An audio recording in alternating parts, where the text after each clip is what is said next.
Dans un instant, notre grand entretien avec Audrey Azoulay, l'ancienne ministre de la Culture, est aujourd'hui directrice générale de l'UNESCO.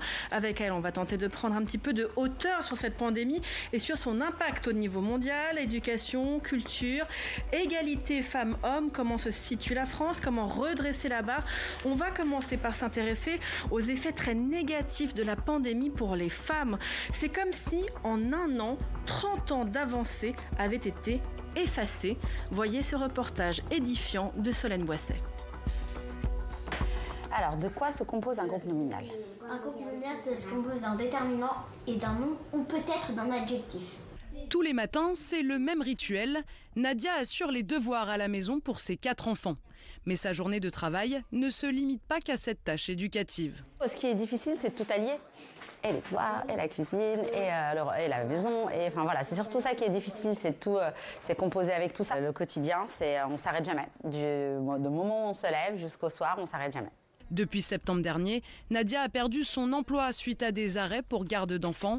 Son ancien employeur lui a imposé une rupture conventionnelle. Je ne voyais pas comment j'aurais pu travailler si, avec 4 enfants à la maison, à plein temps, c'est impossible de dégager du temps pour faire ça. C'était parce que j'ai choisi de prendre du recul pour ma famille et parce qu'il y a eu toute cette période de Covid qu'on m'a dit là en fait tes choix ne nous correspondent pas et merci, au revoir. Pour autant, Nadia n'est pas la seule à s'occuper des enfants.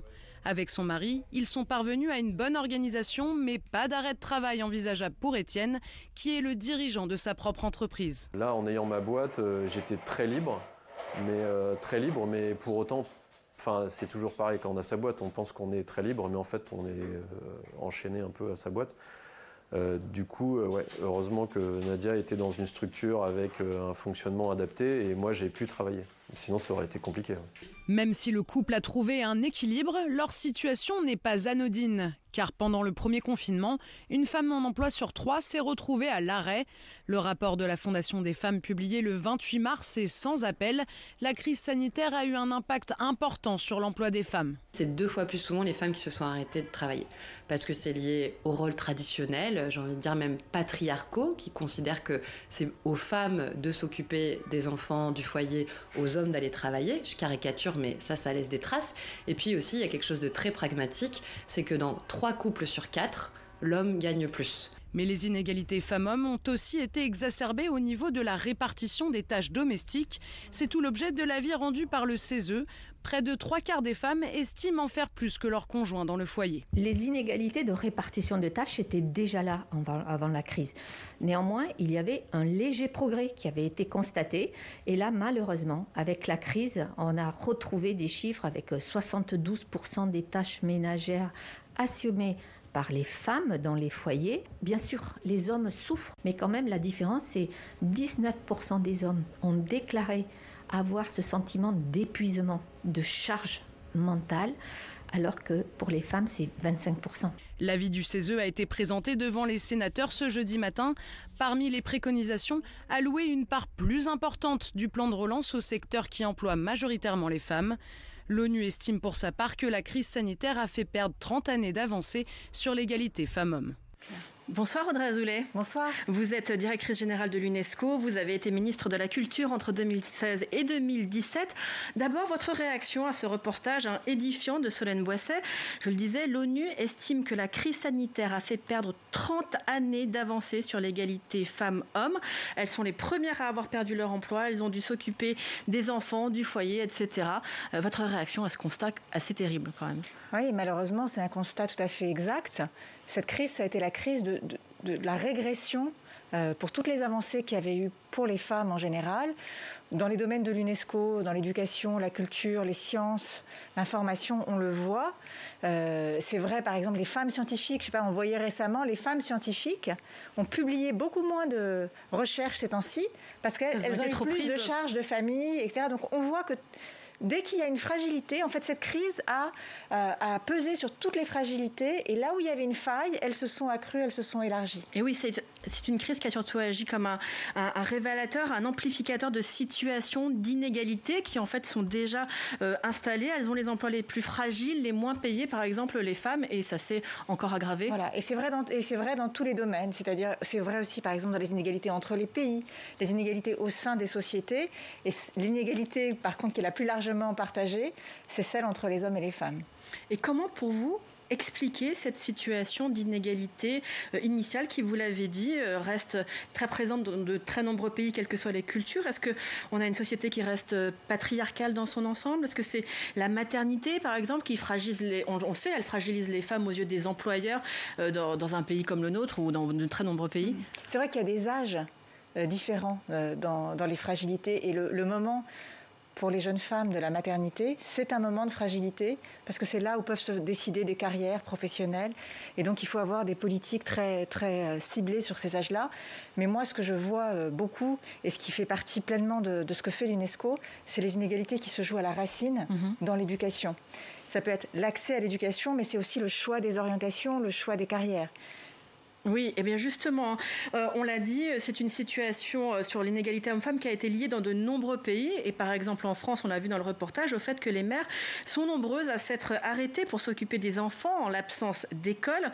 Écoutez Dominique Joseph qui s'est exprimé ce matin lors d'une table ronde au Sénat sur ce sujet. Une incitation des femmes, c'est pas voulu, c'est subi, à quitter le marché du travail. L'école à la maison a eu un effet vraiment, et puis l'organisation pour les vacances scolaires, pour les vacances et tout, autour de la garde des enfants, c'est qu'elles ont été majoritaires, et ça ce sont les chiffres de l'assurance maladie obligatoire, à recourir aux congés enfants malades, ou qui aussi ont été en réduction d'activité ou en activité partielle. Alors on a parlé des femmes, on a parlé des mères, mais est-ce que les filles aussi ont pâti de cette pandémie et notamment en termes de scolarisation? Oui. On a vécu quelque chose de fou sur l'école. Au plus fort de la pandémie, il y a 1 an, on s'est retrouvés presque du jour au lendemain avec 90% des enfants, c'est 1,6 milliard d'enfants hors de l'école, avec des écoles fermées. Donc on mesure tout ce qu'est l'école en réalité, parce que l'école, c'est bien sûr le lieu où on apprend, et je vais y revenir pour les filles, mais c'est aussi le lieu où on est nourri, le lieu où on est protégé, c'est le lieu qui permet aux mères de travailler. C'est vrai qu'on a vu l'augmentation des violences intrafamiliales, on a vu tous les problèmes de nutrition que pouvait provoquer l'absence de cantine dans tous les pays, et encore plus effectivement dans les pays les plus pauvres, mais même au sein des pays riches, vous avez eu ce genre de problème pour la nutrition des enfants parce qu'il n'y a plus d'accès à la cantine, etc. Et pour les filles, la scolarisation des filles, on voit très bien, on mesurait déjà ce risque et maintenant on le constate, qu'il y a un risque que les filles ne reviennent pas à l'école dans un grand nombre de pays.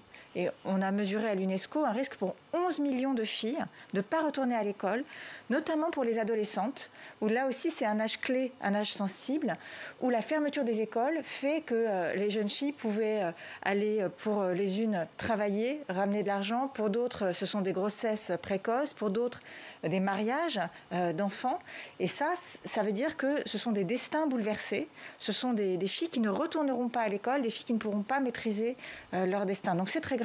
Et là aussi, c'est une régression formidable par rapport à 25 ans. Aussi, parce que ce sont les jeunes filles qui vont devenir les femmes de demain. Exactement. Puis il n'y a pas de facteur peut-être plus transformationnel des sociétés que l'éducation des filles et l'éducation des femmes. Aujourd'hui, dans le monde, sur les 750 millions de personnes qui ne savent ni lire ni écrire, les 2/3 sont des femmes. Et on a encore beaucoup de chemin à parcourir sur la scolarisation des filles. Et cette crise, c'est un facteur aggravant. C'est pour ça que nous avons lancé à l'UNESCO des campagnes pour le retour des filles à l'école. C'est pour ça que nous avons aidé à l'éducation en général à distance, parce que cette perte des apprentissages est extrêmement pénalisante pour notre avenir à tous. Et oui, il est vrai que le Covid a eu un énorme impact sur l'éducation en général, pour les filles et les garçons. On voit que les pays ont très diversement impacté la pandémie sur la fermeture de leurs écoles. On va voir un graphique d'ailleurs de l'UNESCO qui montre les différences entre les pays. On voit par exemple, qu'il y a eu plus de 41 semaines fermées aux États-Unis, dans une bonne partie de l'Amérique latine, autour d'une dizaine de semaines en France. Donc c'est vraiment l'inverse. Est-ce que vous estimez que la fermeture des écoles a été tout de même une bonne décision, la moins mauvaise compte tenu de la situation sanitaire, ou on n'aurait jamais dû en arriver là ?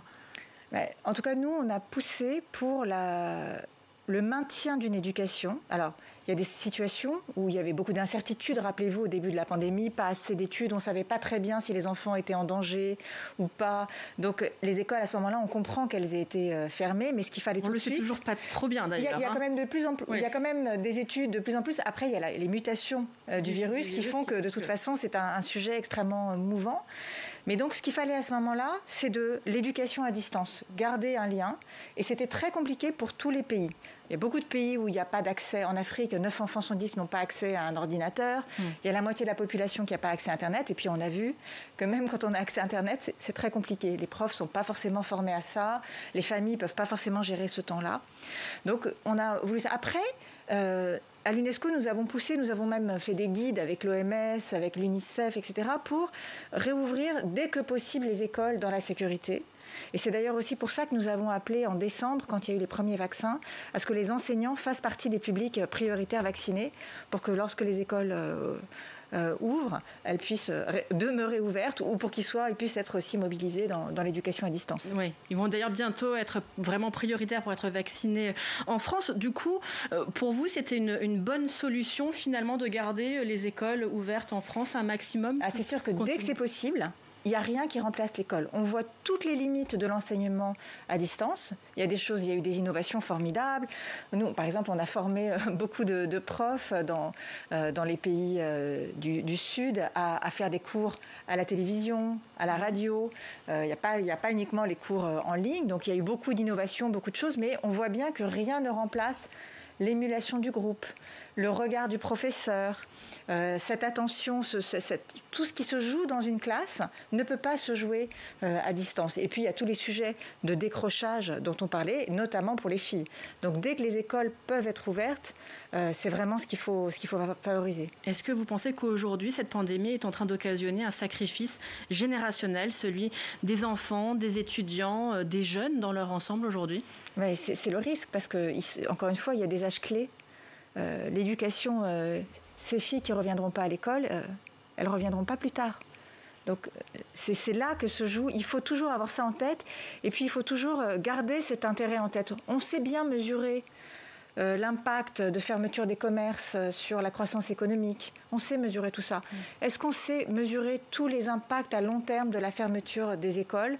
On a essayé de le faire d'ailleurs nous avec la Banque mondiale, oui. mais ça fait partie de notre intérêt commun à tous à long terme. Et vous savez que les effets à long terme, c'est jamais là où on est les meilleurs pour les anticiper et pour les mesurer. Justement, si on parle un peu d'anticipation ou bien d'essayer de guérir cette situation, comment rattraper les apprentissages qui ont été perdus et comment aussi préparer l'école à pouvoir faire face à ce type de situation demain ? Il faut aussi arriver à tirer les leçons de cette crise. C'est un grand défi.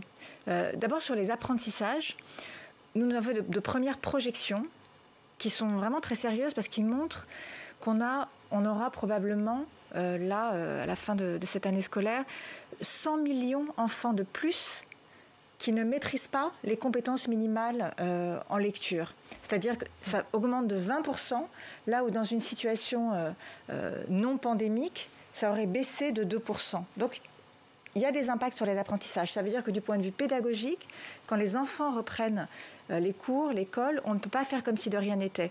Et ça, c'est quelque chose qu'on travaille avec tous les ministères de l'éducation pour rattraper ce retard, pour faire des choses particulières. Il y a aussi tout un impact psychosocial très fort. On commence à le voir maintenant. Et oui. tous les pédopsychiatres le disent et alertent. Emmanuel Macron a d'ailleurs annoncé des séances gratuites chez les psychologues pour les enfants de 3 à 17 ans. C'est une bonne c'est partout dans le monde. On voit qu'il y a eu aussi cet impact de santé mentale. Et on voit encore une fois ce qu'apporte l'école. Alors, la pandémie a été aussi synonyme d'un grand blackout sur le monde de la culture. Les salles de cinéma fermées, les musées fermés, les salles de spectacle fermées, avec tout de même un certain nombre de nuances selon les pays. On va regarder notamment au niveau des pays européens. La plupart des salles de cinéma des pays européens sont restées fermées. L'Espagne a ouvert ses salles de spectacle avec protocole sanitaire strict. Il y a eu tout de même des concerts tests qui ont été organisés en Allemagne, à Barcelone encore. Et puis, il y a eu des musées ouverts en Suisse, en Allemagne, à Madrid et puis très récemment au Portugal. Est-ce que vous comprenez les choix, par exemple, qui ont été faits en France? Les choix ont été très stricts si on les compare à nos voisins, avec fermeture de toutes les salles et de tous les musées. Il y a eu des choix très différents à travers le monde. On l'a vu, oui. On regarde par exemple, nous, tous les sites du patrimoine mondiaux, vous savez, ces fameux sites classés à l'UNESCO. Là, pour le coup, 90% étaient fermés. Après, la question a été différente sur les salles de spectacle, les musées, même si dans la très grande majorité, ils étaient plutôt fermés. Là aussi, je crois qu'il faut être très, très pragmatique. Au début, on ne connaissait pas bien, on ne mesurait pas bien les effets de circulation du virus. Il faut des études, il faut des cas pratiques, il faut regarder dans quelles conditions on peut accueillir. Mais plus la crise dure, plus on s'aperçoit là aussi de cet impact immatériel du manque de culture. On s'assèche, le public s'assèche, et la culture, ce n'est pas du divertissement seulement, oui. C'est aussi une façon d'apprendre, c'est une façon d'être ému, c'est une façon de partager des choses ensemble. Donc si on est appelé à vivre longtemps dans cette situation, il faut trouver des solutions adaptées qui arrivent à concilier les deux, mais on ne peut pas considérer que c'est un blackout complet qui peut rester dans la durée. Quelle est aujourd'hui la situation des musées au niveau mondial, 15 mois après le début de la pandémie? Vous en avez parlé, 30% ont dû réduire leurs effectifs, 6% ont dû fermer. Et aujourd'hui, comment se dessine leur avenir? Alors, on vient de publier là justement une enquête mondiale sur les musées pour mesurer la baisse de la fréquentation. Elle a été de 70%. La baisse des revenus. Et là, on voit très bien la différence des modèles. Vous avez des musées privés reposant uniquement sur la billetterie, le mécénat, dont certains vendent leurs collections aujourd'hui pour survivre, chose qui n'est pas possible en France compte tenu de la législation. Et puis vous avez des modèles publics, financement public, et voilà, ils sont soutenus, c'est le cas en France heureusement, ils sont soutenus dans cette crise. Et puis ils ont innové, trouvé des formats digitaux, parfois des nouveaux publics, mais la situation est extrêmement grave. Et là aussi, on retrouve ce que c'est que le musée. Le musée, c'est un rôle citoyen, c'est de l'éducation. Là aussi, les enfants qui n'ont pas été au musée, qui n'ont pas fait le lien entre l'histoire de l'art, ce qu'ils apprennent en cours, tout ça, ce sont des pertes de chance, ce sont des pertes de connaissances, ce sont des pertes... On ne fait pas le lien entre les choses quand on n'a plus les musées. Donc il faut vraiment les protéger, les préserver. Et nous avons appelé à un financement public accru, parce que là, on retrouve quand même le rôle du financement public pour amortir ces crises. Et oui, vous avez un peu anticipé sur ce que je voulais vous montrer, parce que effectivement, moi, il y avait vraiment un exemple qui m'avait beaucoup marqué à la fin de l'année 2020. C'est lorsque l'Opéra de Londres a dû vendre un tableau de David Hockney fin 2020 pour renflouer ses comptes. Ça montre effectivement les différences de modèles. En France, certes, la situation du monde culturel, des intermittents du spectacle, etc. est très compliquée, mais ça nous rappelle tout de même qu'on a un soutien public qui reste important et qu'il faut préserver. Oui, puis vous avez fait allusion aux intermittents du spectacle. Les intermittents du spectacle, c'est un régime social qui est justement fait pour gérer ces flux d'activité, ces pics, le fait qu'il y ait une précarité par nature dans le travail des artistes, des techniciens du spectacle. Et c'est une des deux leçons majeures que nous avons retenues d'un vaste ensemble de débats que nous avons fait sur la culture, un mouvement que nous avons appelé Resiliart à travers le monde. Plus de 200 débats dans de nombreux pays, avec la société civile, les artistes, le monde de la création, parfois les institutions. Et on en a fait la synthèse. L'un des deux points, c'était qu'il faut absolument améliorer le statut social des professionnels de la culture, et notamment des artistes et des techniciens du spectacle. En France, il y a un régime qui existe et qu'il faut conserver et protéger. Mais il y a aussi tout ce qui s'est passé avec l'accélération du numérique. Le numérique n'a pas été en crise, c'est le moins qu'on puisse dire, pendant cette période. Et les acteurs, les grands acteurs, les grandes plateformes digitales, les grandes plateformes de vidéos en ligne ont pris une place accrue. Et le financement de la culture par les acteurs du numérique, qui est une question qui se pose déjà depuis longtemps, elle devient absolument essentielle. Un mot juste sur un petit peu ce débat où la France a été montrée par certains autres pays. Par exemple, l'Allemagne avait parlé de la France comme de l'Absurdistan, au moment où elle avait eu des règles sur les commerces essentiels, non essentiels, etc. Et notamment, il y avait eu tout ce débat autour des livres qui ont été considérés pendant le deuxième confinement comme non essentiels. Vous le déplorez ? Alors, à un moment, les librairies sont passées du bon côté, si j'ose dire, de la liste. C'est ça. Et je crois qu'en tout cas, ce qui est évident, c'est que c'est une période de grande interrogation aussi, où il y a beaucoup de choses qui sont remises en cause. On a besoin de sens. C'est le moment où on a le besoin de plus de culture, en réalité. On a besoin de sens, on a besoin de réflexion. Et les livres restent à la fois ce refuge, cette consolation, mais aussi cette mise en perspective et cette réflexion. Et nous sommes des foules sentimentales, pour reprendre les mots d'Alain Souchon. On en a besoin. Allez, pour terminer, nous allons parler de la question de la liberté de la presse. La liberté de la presse, pas en Chine, pas à l'étranger, mais en France. Dans ce pays où la liberté de la presse semble être un acquis, il y a eu ce cas de Morgane Large, cette journaliste qui enquête sur l'industrie agroalimentaire en Bretagne, qui a été victime d'une tentative de sabotage mettant en danger sa vie et celle de sa famille.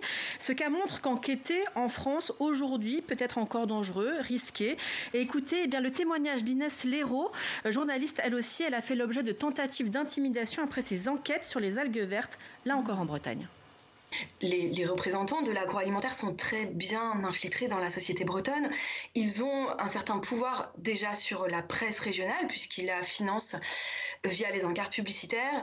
Ils sont aussi au sein même du conseil régional et la région Bretagne est une des régions qui subventionne le plus les industries et notamment agroalimentaires dans sa région. Mais ça s'observe aussi à l'échelon national, parce que qui sont présidents et vice-présidents de l'Assemblée nationale aujourd'hui, ce sont deux fervents défenseurs du système agroalimentaire breton.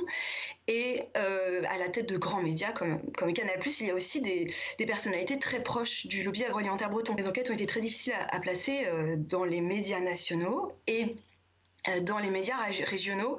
Il y a un certain silence sur les violences et les menaces et les pressions exercées par le système agroalimentaire breton. Voilà, encore un témoignage édifiant. La liberté de la presse n'est donc pas un acquis partout, pas dans toutes les démocraties qui pourtant l'érigent en principe fondamental. Est-ce que ça vous surprend, cette affaire ? C'est un combat permanent, la liberté de la presse, et partout, et notamment pour le journalisme d'investigation. Il y a eu le meurtre de cette journaliste à Malte, Daphne Caruana Galizia, qui nous l'a rappelé. Et puis il y a une tendance très préoccupante quand on regarde les meurtres de journalistes assassinés parce qu'ils font leur métier. Avant, c'était majoritairement sur des zones de conflit, dans les zones de guerre. Et bien maintenant, ce sont majoritairement hors des zones de conflit, et souvent ces journalistes d'investigation. C'est très préoccupant. Oui, c'est très préoccupant. Et puis, on voit aussi que ça peut être une cause qui est difficile à défendre. D'une part, vous avez les pays où la presse libre, elle n'existe pas. Et puis, il y a des pays comme le nôtre où, en plus, la presse est quand même extrêmement critiquée, fait l'objet d'une défiance de la part de la population. Et donc, c'est pas du tout évident dans ce contexte non plus. Il y a toute une confiance à regagner entre les médias, les citoyens. Il y a aussi tout un sujet d'éducation aux médias et à l'information. Parce que malheureusement, on voit aussi que les libertés nouvelles qui vont avec le numérique, avec les réseaux sociaux, c'est aussi beaucoup de désinformation. C'est parfois des campagnes d'ailleurs d'intimidation en ligne contre des journalistes, notamment les femmes journalistes. Donc il y a aussi tout un travail d'éducation aux médias et à l'information qu'il faut mener de façon plus moderne, en prenant en compte justement la diffusion de l'information sur les réseaux sociaux. Eh bien, merci beaucoup, Audrey Azoulay, d'avoir été l'invitée du grand entretien d'Allons plus loin.